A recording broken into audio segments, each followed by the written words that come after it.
Je pense que c'est ce dont vous voulez parler. C'est ça qui vous a fait passer de l'autre côté. Je ne comprends pas comment on est passé de l'antivax anti-pass, qui est tout à fait audible intellectuellement, à ces outrances qui manifestement n'ont plus rien à voir avec cette cause. Ouais.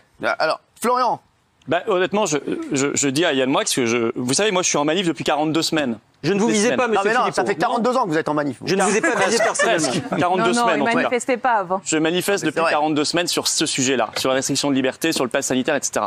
Ce sont des manifestations qui se passent extraordinairement bien. Je veux dire, et avec un public extrêmement divers. Il y a eu des dérives. Des gens il y a eu des dérives, Florian. On a vu des pancartes antisémites. On a vu des étoiles jaunes. Non, mais attendez, il y a eu des dérives. Je pense qu'il ne faut pas trop regarder BFM TV parce que BFM TV fait volontairement un amalgame. Ils vont trouver une personne, parfois même dans une manif qui n'a rien à voir avec la nôtre. Ils la passent en boucle et ils vous disent ça témoigne de 100 000 manifestants. Ça s'appelle un amalgame et c'est une technique de communication qui est d'ailleurs lancée par le gouvernement. Ce qu'on comprend, il a envie de discréditer le mouvement. C'est pas du tout, et les personnes qui sont dans les manifestations peuvent vous le dire, ce que nous voyons chaque samedi, et ce qu'on va encore voir samedi prochain, où nous partons du Champ de Mars d'ailleurs, l'après-midi à 14h. Et je veux simplement défendre, moi, l'honneur de ces manifestants, qui sont des gens. Il faut parler, il faut venir, Yann Moix. J'aimerais que vous veniez. J'ai vu, mais monsieur Philippot, j'aimerais que vous veniez parler aux personnes qui sont là. Il y a des soignantes, il y a des pompiers. J'ai une question à vous poser. Mais il y a une question à vous poser, Yann Moix. Il faut les respecter. Il a une question à te poser, Flo. Est-ce que vos manifestants seraient d'accord pour signer une décharge attestant du fait qu'ils accepteraient de ne pas bénéficier des soins intensifs en cas de Covid? Non mais...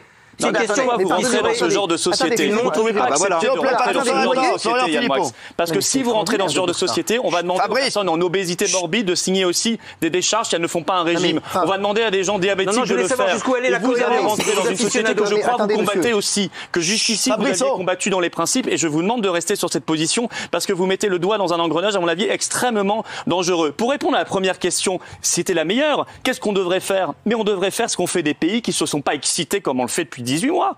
Allez vous balader au Japon, allez vous balader en Suède. Ce sont des pays qui ont des meilleurs résultats que nous, à tout point de vue. Mortalité, comme économie, comme tout. Et superbe défense des libertés. Ils ne se sont pas excités depuis 18 mois sur cette affaire. Ils n'ont pas mis des confinements. La défense des libertés au Japon, ils n'ont pas fait des passes sanitaires. Ils n'ont pas fermé comme ça leurs restaurants. Ils n'ont pas détruit leur jeunesse. Ils ont traité une maladie sereinement qui n'est pas la peste noire. Donc moi, je pense qu'au bout d'un moment, au-delà du pass sanitaire, il faut qu'on revienne sur terre. On est en crise de nerfs gravissime. Notre pays est en train de s'auto-détruire. Florian Philippot, on va dire la vérité. Si la majorité du pays avait été contre le pass et contre la vaccination, est-ce que vous n'auriez pas été pour? Est-ce que vous n'êtes pas toujours... Est-ce que vous étiez... Non, mais c'est vrai. Écoutez, au début... Non, mais on va se mentir. Ce que vous dites, et on peut le vérifier, parce que moi, j'ai lancé une pétition contre le pass sanitaire en novembre dernier, elle est toujours sur le site des Patriotes, à un moment où, dans les sondages, les gens étaient contre le pass sanitaire. Voyez, donc votre argument ne tient pas. J'ai des principes extrêmement clairs et la liberté en fait partie. Et il n'y a pas que la liberté. C'est une question de dignité, c'est une question d'égalité fondamentale entre les citoyens. On voit bien ce soir. Ça témoigne. Nous, c'est pas grave. On s'en fiche d'être dehors. Il fait meilleur dehors. Il y a des gens qui perdent leur boulot. Il y a des gens qui n'ont plus aucun droit. Il y a des gens qui vivent extrêmement mal et qui sont dans une difficulté, je peux vous dire, psychiatrique, psychologique, sociale, qui est juste indigne d'un pays comme la France. Et je ne comprends pas que le Conseil constitutionnel, le Conseil d'État et les parlementaires aient laissé passer toute cette horreur. Je vous le dis clairement, je trouve que c'est vraiment indigne de la